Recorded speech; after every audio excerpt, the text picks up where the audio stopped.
opportunity to be able to speak to you today about my passion in life. When I got here this morning, I kind of drove around a little bit, getting used to the community because I was lost. But beautiful area. When I got into the building, everyone was so welcoming and so nice, and it was such a loving environment until I walked in here and talked to your sound guy. You guys are going to have to talk to him because he told me my head was too big to fit the... So everybody was great until I figure out another tactic. See the guy's head too big, don't put that mic on his head. No, I'm just kidding. He's a great guy. But again, I appreciated C3 for inviting me here today to talk to you about my passion. And it kind of relates to the meditation for today and everything that Margaret was talking about. So I get to address it, so I'm excited about that. And the topic for today is information illiteracy. I'll give you a little background about who I am, but it's all kind of part of what I'm going to talk about today. So we'll get right into the theme and the topic of what I'm going to be dealing with. One of the words we heard, or the sayings we heard earlier, was from a sermon by Martin Luther King in 1963. And the topic of that sermon was strength to love. Strength to love. And from that, I'm kind of derive where I'm going to go today with this talk. And within that sermon, he said, nothing in the world is more dangerous than sincere ignorance and conscientious stupidity. When you run into somebody who's sincerely ignorant and they're conscientious, but they're stupid, you're running into a very difficult individual. And another saying, and this is from the Bible in Luke, the 23rd chapter, the 34th verse. It said, Jesus said, "Father, forgive them, for they do not know what they're doing." So this is from my theme or my topic is from this sermon that Martin Luther King preached on forgiveness. And he was talking about how to overcome evil with hate. He talked about how Jesus overcame overwhelming hate with aggressive love. Just imagine today if the world had aggressive love. Now, we love for our football teams and basketball teams and baseball teams to be very aggressive, and we want, in times when we want our police to be very aggressive. But imagine a society and a world, a community, if they were aggressively loving. So he talked about, Martin Luther King, he talked about another issue in that sermon. And that's the issue I don't want to address today. He described how Jesus was aware of man's intellectual and spiritual blindness. When Jesus stated, "They know not what they do." Reverend King pointed out in his sermon that blindness was the crucifier's trouble and enlightenment was their need. Now think about that for a moment. This is what Reverend King was saying. He said that blindness was the crucifier, the ones who put Jesus on the cross. That was their trouble. And enlightenment was their need. So the world we live in today is not bad because people are enlightened. It's bad because people are blind. We're confronted with so many problems in society today because people do not know what they're doing. Many terrible things happen today because people are misguided and blind to the truth. Humanity defended the world was flat. and you were a fool to believe otherwise. Think about that now. No one wakes up in the morning and prays to be blind and enlightened. Nobody wants to be a fool. There's so many things that we do under the banner of being right, but lacking in truth. We're passionate about our stupidity. Martin Luther King stated, "From all that I have attempted to say should now be apparent that sincerity and conscientiousness in themselves are not enough. History has proven that these noble virtues may degenerate into tragic vices. Nothing in the world is more dangerous than sincere ignorance and conscientious stupidity." Never must the church tire of reminding men that they have a moral responsibility to be intelligent.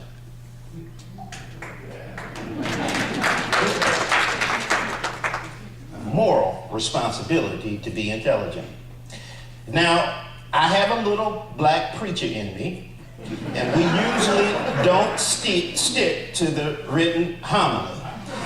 We're much more prone to extemporaneous speeches, and even when we have the written message right in front of us. So if I kind of just, move around a little bit, I can't help it. Sorry.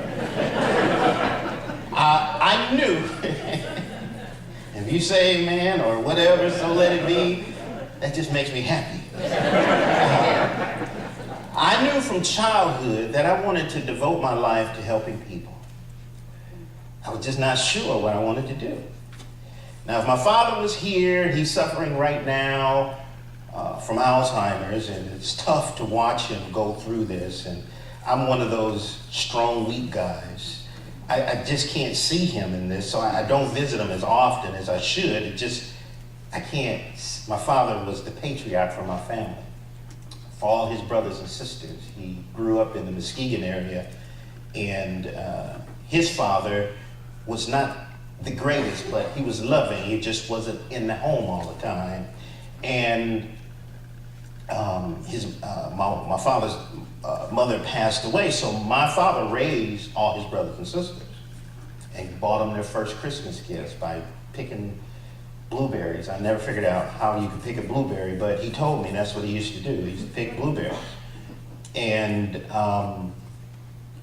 so it's tough.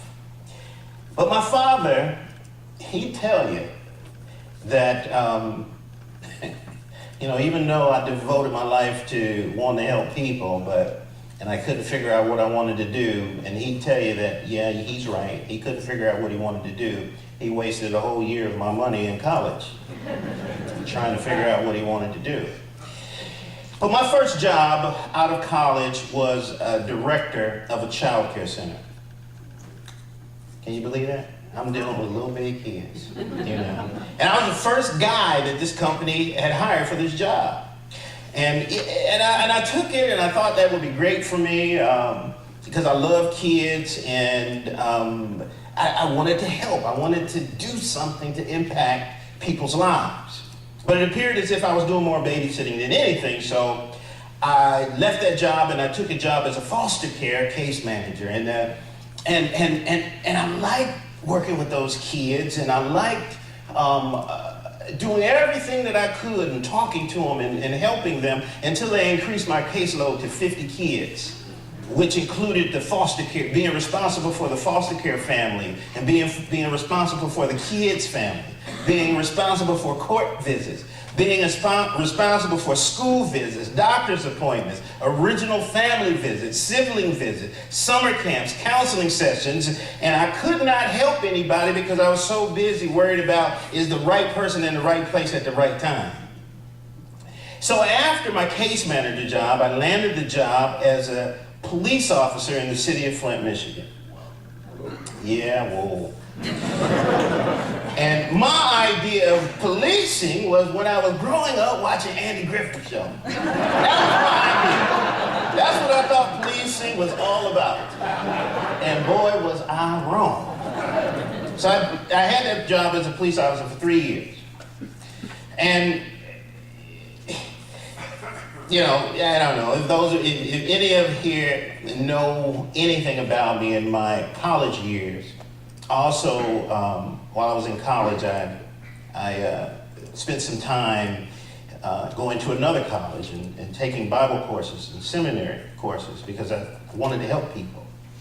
And I volunteered as a campus pastor, and during the school year, I was working as a campus pastor, and then when I came home, I worked as a youth pastor. And one day during those years, as a police officer, I met this guy, nice older guy. My wife and I were at this conference learning how to help school-age children. And this lifelong spiritual leader was an awesome guy, and my wife and I, we just developed a friendship with him and his wife. And he worked and started different churches all throughout the country and Bible centers and study places, and he did all kinds of things all throughout the country. And he shared with me, you know, that he was going to Vegas, and my wife and I, we would talk about our passion for wanting to help people better their lives. And he made it known again that he was going to go off to Vegas and start another ministry. And my wife and I was newly married. We hadn't been married that long. And we made a decision that we were going to go with him. And I didn't know what I was doing. I hadn't any idea. You know, you hear about missionaries going different places. To me, that was missionary, because we were leaving and going to a place across the country, and I didn't know what was going to happen or what was going to go on. And my wife and I, we had just bought a house and everything, and we were doing pretty good. But this draw, this urge in me to help people and improve people's lives, I just couldn't get it off of me, and I felt like this would be a good place to go. So we packed all our bags up with him, and we moved off to Las Vegas, not having a clue what we were going to do. And when we got to Vegas, this was unexpected too. We didn't have a place to stay. You usually try to find a place to stay before you go somewhere, right? Well, we didn't know what we were doing. So we ended up having to stay in the church. And while we were there staying in the church, we were helping people. We were kind of a weird ministry. We'd stay in a church that was on the old strip of downtown Las Vegas, and then we'd have people live there in the church off the street with us. And we'd feed them. I'd barbecue out there on the street, imagine that. You got tourists walking up and down the street, and we're barbecuing, feeding homeless people and poor people and prostitutes. And this is what we did. And this is just part of who my wife was. Now I'm getting to the point, but it's a long ride there. And I told you I'm a black preacher. We'll get there. We got to lead you all through everything, and you'll finally get there. Now, I wasn't too excited about staying in that church, and so I started looking for employment. And I applied for a job at Kmart, and they hired me, and I kept looking for more employment because, that wasn't enough. That was just a part-time job. And I wanted to do something where I could help people. So one day while I was in the library branch looking at the job posting wall, the branch librarian approached me, and we had a very lively conversation. And I didn't know who she was, but we just started talking. You ever get to those, something click and you just start talking to someone. And we talked about how libraries change lives, and I told her I just want to help people. And she probably thought I was weird, but we had a good conversation. And she told me she had a position open in her library and that I should apply. And I was thrilled because I thought, why would somebody tell me they had a job and had a good conversation with you if you weren't going to get the job, right? So I felt like I was going to end up getting this job. And I applied for the job and checked back, and she gave it to somebody else. And I was crushed. It's like, why would you talk to me all nice and everything and just, and it didn't happen. So I was crushed. I didn't get the job, but later she told me that the whole reason why she did all of this was to give my application to another lady in the black community. And, I could have looked at that as, being a little racist or what have you, but I needed the job.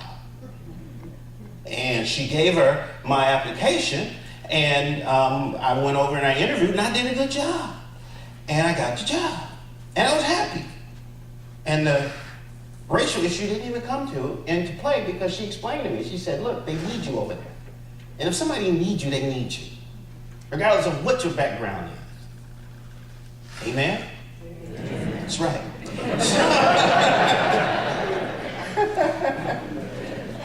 So, well, I interviewed for the job, and she hired me as the children department head.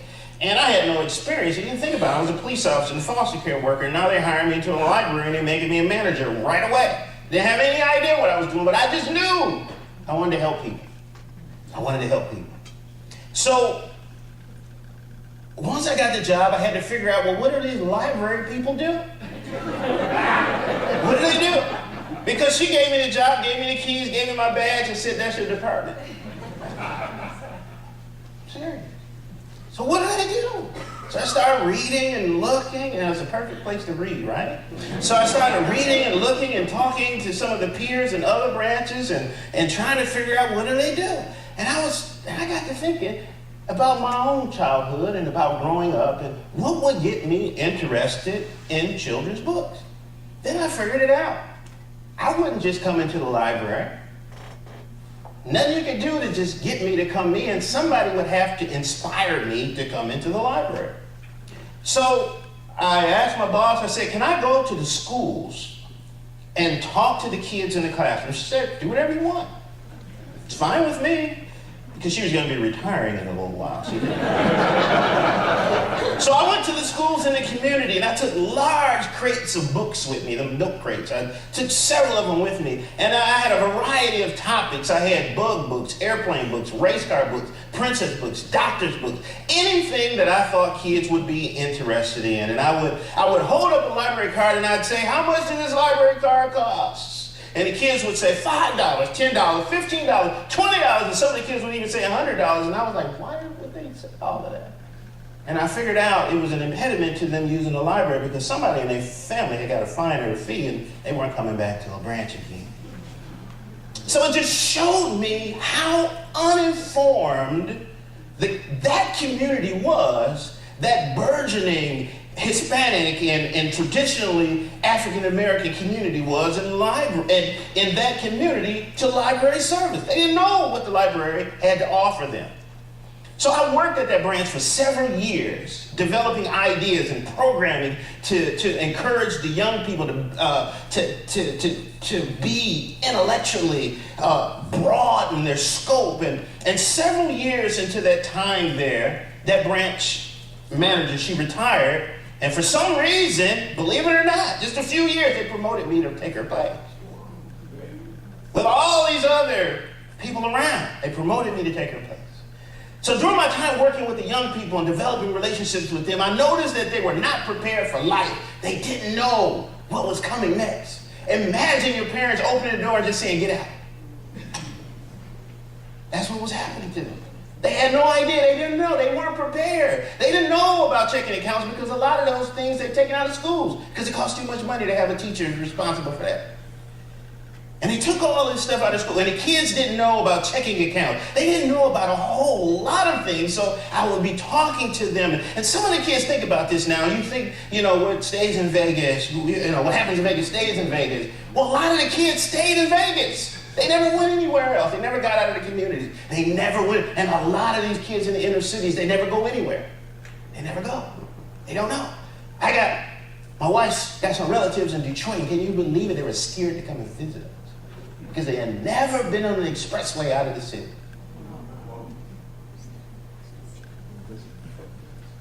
Never. So I started thinking, what can I do? I like to provide information. I knew I had this career outside the church. Outside of my professional life where I provide information for kids in the spiritual sense. But I never wanted to be paid doing that and do that full time because I wanted to involve myself in a broader community. So I was like, what can I do to help in this area? What can I do to help people improve their lives and stimulate themselves intellectually? So I read a book. And the book was by this guy named Paul Hill. And it was coming of age, African-American male rites of passage. And I read this book and I was like, wow, this is pretty cool. And his thesis or his idea is that there's this developmental or transformational process that's culturally specific, but not universal. It's based on the premise that a group must recognize and affirm itself before it's able to share and appreciate the differences of others. And I was like, wow, that's pretty deep.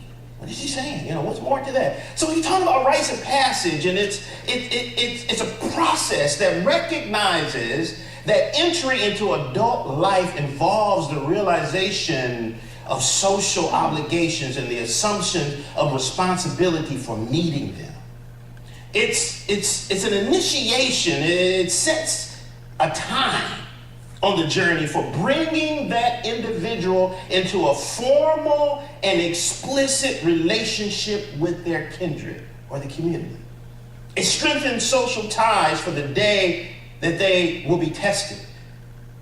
In other words, what he was saying, that rites of passage is a way to institutionalize a process where you train a child up and at the very end you can say they're an adult. It's like a bat or a bar mitzvah. It's like training a kid to reach a certain stage that doesn't happen in society anymore, except for 12th grade. What does that mean? Well, you graduated. So he's saying if you develop a process and a strategy and you can tell this kid, now you're grown.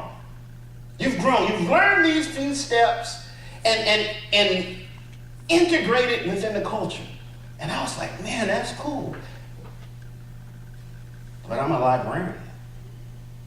What can I do with that? So I thought about it, and I created this 8-week program at the library. And some of you may think this is the weirdest thing in the world, but I did. And I got a lot of volunteers, career professionals from the community to give some of their time once a week for about 2 hours. And I thought about the areas where the young people were lacking in skills and ability as they were headed to adulthood. They were behind in finance. They were behind in healthy eating. They were behind in body care. They were behind in knowing history and politics, social skills, dispute resolution, just to name a few. So I crafted a program around those weaknesses and found professionals who would be willing to donate their time in these areas. And I invited the community to enroll their children in this rites of passage program. And this program was free from the ages of from grades of 7 through 12. And we wouldn't turn anyone away because some of the parents, their kids were young, they wanted them in there. And we said, okay, fine, it's cool. And we would meet for 2 hours once a week and on this particular subject or whatever that may be at that particular time. And we'd send the kids home with homework. And at the end of that 8-week program, we'd have a celebration. And we saw how the kids' lives were transformed because someone invested time into their life in these areas where they would have learned by trial and error. Who wants to learn credit card debt by trial and error? Nobody.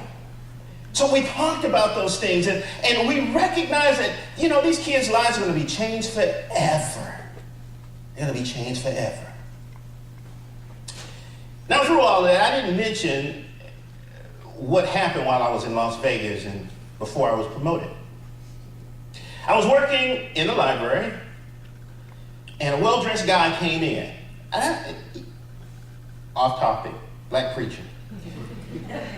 I want you to think about this for a moment. This is how life works. Life does strange things for people who give. It does. Amen. For people who give and donate, thank you, and donate their time to give back to society, life gives back to you. So while I was working in the library, this well-dressed guy, and some of you probably will not even believe this, but it's true. A well-dressed guy came into the library And the librarian and him, they started talking. And then somewhere along the line, my name came up in the conversation. And the boss got to talking about what I was doing in the community. So the guy said, hey, let me meet him. And so he and I talked, and I found out he was a professor at a university in Virginia. And his job at the school was to keep new kids in college. It was some kind of upward bound program. And he was to keep the kids incentivized not to drop out. And it's good to have that safety net in college, especially for some of these inner city kids who they don't have a clue what's going on. That's the first white person they ever seen. You know, that's a shock. I'm sorry.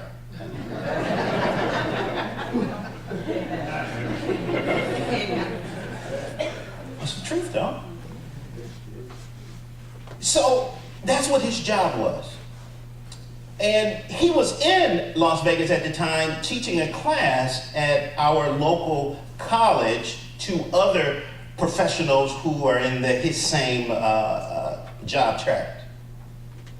So when we just got to talking, and he said, I'm going to remember your name. And I was like, yeah, right.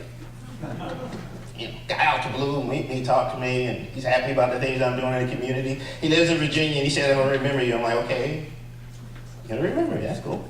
All right. And I went my way, and he went his way. So then I got off work. I never let that Kmart job go that I mentioned to you. I kept the Kmart job because I liked the discounts. And, you know, I was loss prevention, so, you know, I didn't do anything but walk around in clothes pretending I was a regular guy and watching people. And so I kept the job, and I was in Kmart, and I was working, and guess who showed up in Kmart? That guy. And he was like, you're here? I said, yeah, I work here. And he was like, what? You work here, you work there full time, you work here part time, and you got a family and everything? I'm like, yeah, I like the discounts, you know. And so we got to talking, and he said, listen, I'm not going to forget you. And I'm like, for whatever that means, okay. And on his flight back, he had a layover in this city. I don't know what city it was. But he was sitting in a lounge, and he struck up a conversation with another guy. And it turns out the guy he was talking to was Dr. E.J. Josie. Josie is a huge civil rights activist from the 60s. He was an editor for the black newspaper in Alabama that kept the community informed on the civil rights issue. He was also the first black male president of the American Library Association and founded the black chapter of the American Library Association. He was also a professor of library science at the University of Pittsburgh, and he was on a trip recruiting students. Now, if you don't believe that, you know, God is real and all of that, I'm sorry. You know, or the universe has something, doing something. So he and Josie talked about me. Think about that. And I was offered a full graduate assistantship at the University of Pittsburgh. Now think about that for a minute. Now, it didn't happen as a full right away. He called me and said, hey, I heard about you, you want to come to Pittsburgh? And I said, who are you to hear about me? Well, I met this guy that talked about you, and I was like, he remembered me. So I had just had my son, and he was a few months old, and he offered me a partial scholarship, and I'm working and got benefits, and I'm like, no, I'm sorry, I can't do that. And then he called me back, and I can offer you a full scholarship, but it's a state scholarship, and you got to stay in Pennsylvania for 2 years. And I don't want to stay in Pennsylvania for 2 years. But it sounds good. He said, well, I have to think about it. He said, well, you don't really want to stay in Pennsylvania for 2 years, do you? I said, no, I don't. And he said, listen, I'll call you back tomorrow, and I think I got something I'm going to offer you. And I said, okay. So he called me back the next day, and he said, I usually only offer this to my PhD graduate students. He said, but I heard about you. And the guy talked really well with him. And he said, I'm going to offer you my full graduate student assistantship, which is a $750 a month stipend, full benefits paid for you, and all school classes are paid. And then my job in Las Vegas said, we'll give you $500 to go to school. So I talked to my wife about that, and I said, I got a chance to go back to school and get my master's degree, and they're gonna pay me over $1,100 a month with full benefits if I go to school and I don't have to pay anything. What do you think? She said, let's pack up and go. So I had that opportunity. Now, information illiteracy. 90% of lower income families have internet access, which is good. But guess how they have it? 2/3 of those rely solely on their cell phone. That's not good. You know, they're sharing their cell phone in the house to do homework. Yeah, it doesn't happen. Many poor who have access can't afford the premium services. In a letter to the FCC last fall, about 200 school superintendents said improving families' access to the internet will help eliminate the gap in homework quality and quantity between children without consistent access and those in well-off families. And this is something from a library hotline, which is a library magazine that professionals subscribe to. A friend of mine works at the Cleveland Public Library, and actually he's the director of the Cleveland Public Library, and he was my assistant. I hired him into his first management job, and trained him, and now he's over Cleveland. I'm proud of that. And their tagline is the People's University. And I love that tag because it explains it all on how we can use the library to change the world. All right, you're gonna get me fired up. According to Michael Gorman, a retired dean of libraries, he states that libraries can and do change lives. A library is a vocal point of a community, the heart of a university, the one good place in a city, the collective memory of a research institution, the place remembered fondly by a child when they're grown, the solace of that lonely and lost person, the place which we all are welcome. Think about that.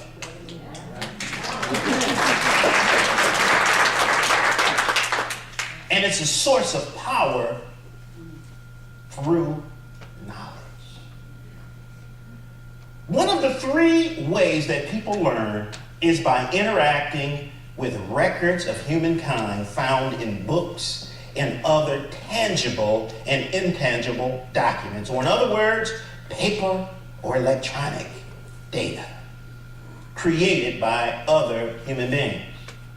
The American Library Association has a statement that is called equity of access. And it states that equity of access means that all people are entitled to have the information they need, regardless of age, education, ethnicity, language, income, physical limitations, or geographical barriers. It means they are able to obtain information in a variety of formats, electronic as well as print, and it also means they are free to exercise their right to know without fear of censorship or reprisal.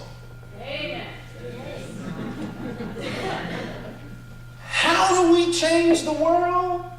How do we inspire people not to be conscientiously stupid? How do we change that dynamic? Is providing them with information outside of the scope of their groupthink. All it takes to wake up a mind is to allow them to read something that someone outside of their group wrote. That's how we can change a world. That's how we can improve this intellectual illiteracy. That's how, in this society, in this dynamic that our world and that our country specifically is facing right now, with some of the things that you see on TV right now,